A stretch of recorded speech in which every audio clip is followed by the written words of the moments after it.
नमस्कार, आप देख रहे हैं आरटी न्यूज़ और मैं आपका राष्ट्रवादी पत्रकार पीडी पांडे एक नई जानकारी के साथ।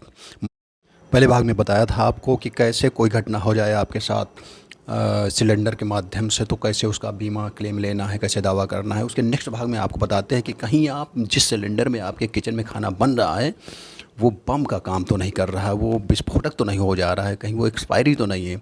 क्योंकि जिस तरह से हम मार्केट में दवाइयाँ या खाद्य पदार्थ खरीदते हैं तो हम उसमें एक्सपायरी दवा रेड एंड ग्रीन मार्क का ध्यान रखते हैं कि वेजिटेबल है, नान है, क्या है। उसी तरह हमें ये भी देखना है कि ये सिलेंडर जिसमें हम खाना बना रहे हैं ये एक्सपायरी तो नहीं है।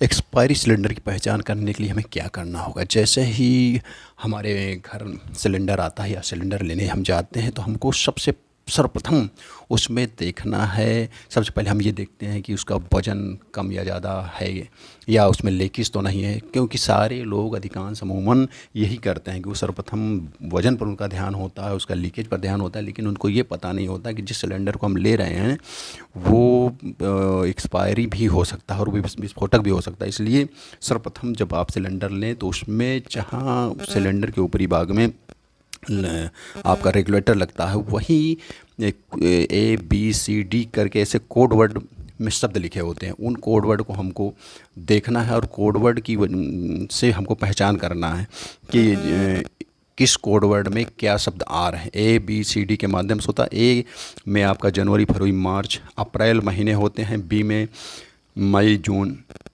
आपका ए में जनवरी, फरवरी, मार्च होता है। बी में अप्रैल, मई, जून होता है। सी कोड के अंतर्गत जुलाई, अगस्त और सितंबर होता है। डी के तहत अक्टूबर, नवंबर और दिसंबर महीने को कवर किया जाता है। इससे आप पता कर सकते हैं जैसे सिलेंडर में डी मार्क बना है या सी बना है, बी ये कुछ भी बना है तो उसमें D26 बना है तो इसका मतलब ये अक्टूबर, नवंबर, दिसंबर लास्ट 26 में ये इसकी एक्सपायरी हो जाएगी। और यही नहीं, सिलेंडर की एक्सपायरी के साथ साथ उसका जो पाइप इस्तेमाल करते हैं ISI मार्क होना चाहिए, ये भी हमें चेक करना है।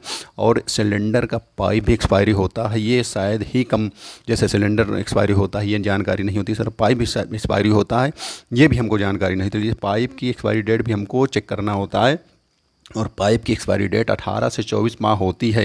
किसी भी समस्या या उसके लिए हमको क्या करना है, जैसे पाइप लीकेज हो गया, सिलेंडर में कोई समस्या आ रही है कोई, तो इसके लिए एक टोल फ्री नंबर जारी किया गया है इंडियन ऑयल विभाग के द्वारा कि 1906 पर आप किसी भी समय कोई समस्या होती है तो आप बता सकते हैं। और आपको ये भी पता होना चाहिए कि आपका जो सिलेंडर इस्तेमाल हो रहा है उसकी अवधि वो 15 वर्षों के लिए होती है। उसमें 10 वर्ष बीत जाने के बाद उसको चेकअप किया जाता है। उसके बाद अंतिम 5 साल में 15वें साल भी उसका चेकअप होता है। उसके बाद उसको वो एक्सपायर घोषित हो जाता है, उसको बाहर कर दिया जाता है।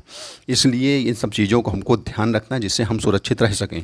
इसलिए आपको अपनी सुरक्षा का विशेष ध्यान रखना है। छोटी छोटी चीज़ों से बड़ी दुर्घटनाएं टाली जा सकती हैं, इसलिए हम छोटी छोटी चीज़ों को लाकर आपको अवगत कराते हैं। आपको समस्या आपके ऊपर ना आए, किसी तरह की गंभीर समस्या या जानलेवा ना हो सके, इसके लिए हम लगातार आपको तमाम छोटे छोटे मामलों से अवगत कराते रहते हैं।